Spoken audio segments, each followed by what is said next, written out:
What's up everyone, it's Kadi with Money Investing. So in this video, I wanted to talk a little bit about our new approach to analyzing companies moving forward. So it's not going to be anything different, but it's going to add an additional type of analysis, which I've also talked about in my fundamental analysis course, which of course you can get with the link down below if you're interested in joining us. So the goal of this video is to really drill down on some of the missing pieces of our analysis. As you know, in my previous video when I asked you guys to critique me, again, the whole purpose and the whole idea with our community, with our analysis, is to refine our analysis the best way we can so that we really limit down on the risk that we're taking on. Remember, you cannot eliminate risk, you can only limited to a point where it's low risk versus potential high reward. So risk will always be there, but in our sort of analysis, the best thing we can do is control it the best we can and understand the risks related to a particular investment or a stock. So hope you guys enjoyed this video and find it helpful. If you do, make sure that you drop a like. Don't forget to subscribe to the channel if you're just joining us for the first time. The link to our Discord and Patreon is going to be down below if you're interested in joining us, and of course getting access to all the buy and sell alerts, options alerts, trade ideas. Everything's going to be included with that 16% annual discount also available down below. So the link's going to be in the description. So this right here is a video that I did for PayPal about 5 hours ago, and lots of people actually did like this video very much. I was surprised. I got a lot of feedback in the messages, and people really liked the idea of going over PayPal's story and really going over the comparison with Apple Pay as opposed to the numbers. Because if you've been part of this channel, we talk a lot about fundamental analysis in terms of numbers, right? We quantify things and we like to look at the intrinsic value, the fair value, the growth rates, the P multiples, the valuations, the balance sheet, the list goes on and on. And I think we don't put enough emphasis on the story, the qualitative analysis of a company, because at the end of the day, the company is a combination of both a story and numbers.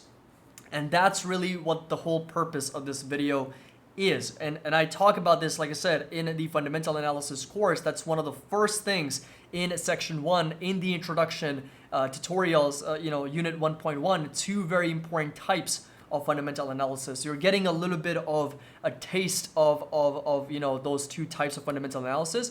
And moving forward, the YouTube videos that I'm actually going to be posting are going to be catered towards both types of analyses, and that's both your qualitative analysis and your quantitative analysis. So this is going to be the plan really moving forward when I'm posting these videos. Part 1 for any company that we analyze is going to be focusing on qualitative analysis, and that's really your story, and that's your intangibles. I'll go over specific things that we're looking for and what we will be analyzing as a team for that particular company. Towards the later in the video, I'll talk about what those things are. And then of course, part 2 is going to be quantitative analysis, unchanged. We're still going to be looking at the intrinsic value. We're still going to be pricing in margin of safety, the valuation, the balance sheet, the cash flow, the forecasting for the future. Everything is going to stay the same. We're still going to do all of that, and which is obviously going to be dependent on the numbers, the actual tangibles, the incomes, the earnings, the margins, the financial statements. So the additional part that we're adding here is the qualitative analysis that I'm going to be doing more videos on the story of the business itself, the story of the company, and what it's actually all about.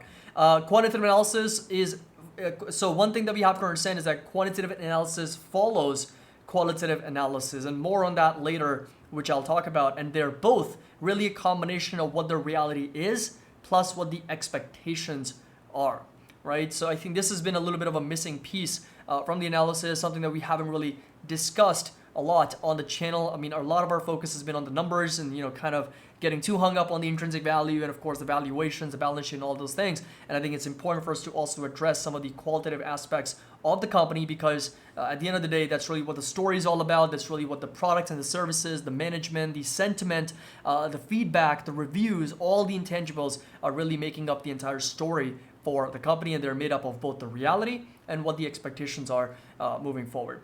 And one more thing that I want to point out is the stock price very much depends on the qualitative analysis, right? Over the short term, because qualitative analysis is driven by the story of the business, which is in turn driven by the expectations, the sentiment, and that's really what drives the stock price in the short term higher or lower. Whereas over the long term, I think the company's value is going to be very much dependent on the quantitative analysis. In other words, how are the revenues, the cash flows, the earnings, the valuation, the numbers itself, how good are those numbers? And that's what's going to drive the company's value over the long term. But in the short term, of course, the story can change. Qualitative analysis can fluctuate the stock price very, very much in the short term. So why analyze a story in the first place, right? Why look at the qualitative analysis in the first place? So you can obviously get a lot of insight from qualitative analysis. You can look at, the company's specific intangibles, which again, I'll go over here in just a minute. I've got a whole list of whole list of things that we're going to be looking at for every single company.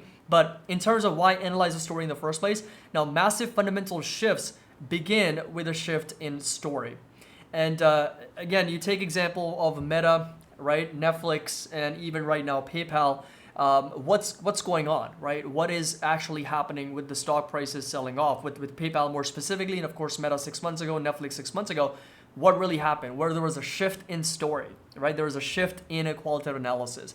And another thing that we have to understand is that story leads and numbers follow, right? As I mentioned before, quantitative analysis follows qualitative analysis, right? So the story changes and so do the numbers eventually, right? The story for any company can change in an instant, and the numbers will not be reflecting that until a few quarters later, right? So for example, PayPal right now, the story has changed, but the numbers are going to show that in a few quarters from now, because if you think about it, why PayPal has been selling off today or more recently, it's not because the numbers are bad today, right? The numbers were in fact very good. But the fact that stories changing around PayPal a little bit, right? So the numbers will follow. Now, if the story is not accurately assumed, right? That's what the investors are doing. They're assuming a story for the company over the long term that, hey, Apple Pay is going to come out and they're going to crush PayPal. That's the story. That's the narrative, right? That's what we're trying to analyze. Now, if that story doesn't come into fruition, well, guess what? Numbers are going to be strong and the story is going to retreat back to PayPal is a strong company. It's got a lot of advantages, and it's going to be here for a while, right? That is what we have to really analyze, the story, right? How is it changing? Will the numbers follow? And of course, if the story is actually accurate or not. That's part of the qualitative analysis that we have to analyze. And then again, story leads to expectations, which leads to stock price volatility, which leads to opportunity as well. So that's one of the reasons why we had to analyze the story in a very, very good sense, so that we can get a good understanding on the company itself, and of course whether there is opportunity in the stock price, because the stock price of course is going to fluctuate and move based on how the story is changing.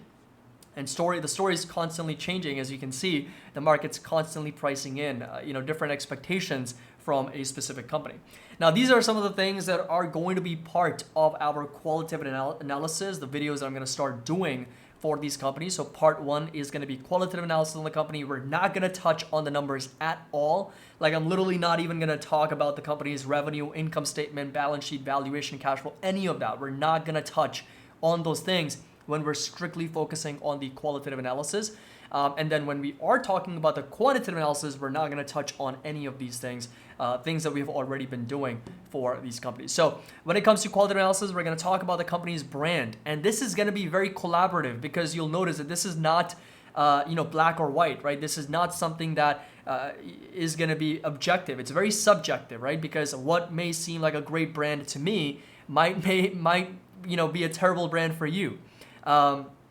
What might be like a great brand to you, you might be going there, shopping their products, shopping their services, might be something that I never use, right? So it's going to be very, very subjective, and I need more feedback. I need more contribution from you guys, because we're going to be analyzing the company's brand. I think we can all sit here and agree that Apple's brand is phenomenal. I think that's something that we can all agree on. Maybe few people out there are going to say that no, Apple is evil or Apple's brand is bad, but I think on a consensus basis, we can all agree that Apple's brand is good.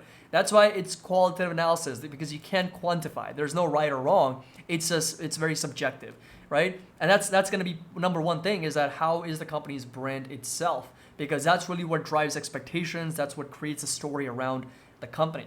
Then we're going to also analyze the company's management, because we need to understand, right, how capable is the management itself. And look, I've been doing these things on my own. For when I look at the companies, when I analyze them, I look at the company's management, I look at the brand, I look at the products and services that they're selling. We just haven't been talking about it enough, right? We just haven't been doing videos about it enough. So that's something that I think we need to talk about and kind of tie that all together. We're going to be coming in full circle with both the qualitative and the quantitative analysis. So companies management, right? Are they capable enough? Are they smart enough? Are they innovative? Are they adaptive? Are they communicative?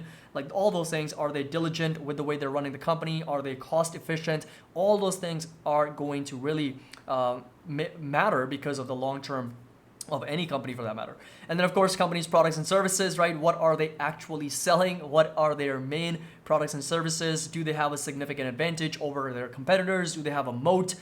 Can they be sustainable over the long term? Do you actually use their products? How is your experience with the product, right? All those things are part of the qualitative analysis. And of course, we're going to look at customers and employee feedback. So again, we're going to do some analysis with Glassdoor and Indeed and some of the other places where we can get access to, okay, how are the employees at that company? Are they happy? Are they not so happy? What's the customer feedback like? All those things are going to be very important. Of course, overall, Wall Street and investor sentiment towards that company as well, because if the sentiment's really bad, regardless of how good the company's numbers are, the story's not something that's loved on Wall Street, the stock's going to keep selling off. Something like what we're experiencing with PayPal, something what we experienced with Meta, because the sentiment was so negative, because the sentiment was so bad, regardless of how good the numbers were, the stock kept on selling off. That's why it's so important to obviously look at Wall Street and investor sentiment in general. And of course, companies' story. So what are they actually all about, right? And this is going to include something like an ESG, so economic, social conscious, corporate governance, and what the future potential looks like. And the final thing is gut check. Again, the reason why qualitative analysis is so difficult is because it's intangibles, right? It's very subjective. And gut check is really just your instinct with that company, right? What is that telling you, right? Does it make really sense for this company to be here for the long term? Like, what is your gut really telling you about that company? So it's going to be very subjective. We're going to have a lot of discussions, a lot of debates, a lot of arguments, really. There's going to be conflict in the comment when it comes to companies' qualitative analysis, because, like I said, this is our intangibles. I can't sit here and I can sit here and tell you like, hey, PayPal's revenue was $7 billion, right? It grew 12% year over year. That's a fact. Nobody can refute that. But when I tell you that PayPal's brand is good, of course, it's very subjective. There's going to be a lot of debate with that, right? So it's going to be, it's going to get interesting, that's for sure. So that's the approach that I'm going to take, and then start really moving forward. Is we're going to have a part one where we look at the qualitative analysis, and part two, we're going to look at the quantitative analysis. So part two is what we have been doing, and something that, we look at the intrinsic value, that's going to stay intact. We're not changing any of that. I'm just adding this additional analysis piece where we're going to look at these companies and we're going to analyze them from a qualitative analysis perspective as well. So I hope you guys enjoyed this video and find it helpful. Make sure that you drop a like, subscribe to the channel, and of course, don't forget there is the link to our Discord and our courses down below if you're interested in, of course, joining us. And to begin, to get us started with this qualitative analysis, comment your analysis of the YouTube channel that we have here at Money Vesting. What adjective would you use to describe our Money Vesting YouTube channel? So if you've stayed till this part of the video, till the end, I really appreciate you. And a quick question for you would be, how do you describe one word to describe this Money Vesting YouTube channel? I would really appreciate that. So as always, happy investing, and I'll see you all in the next video.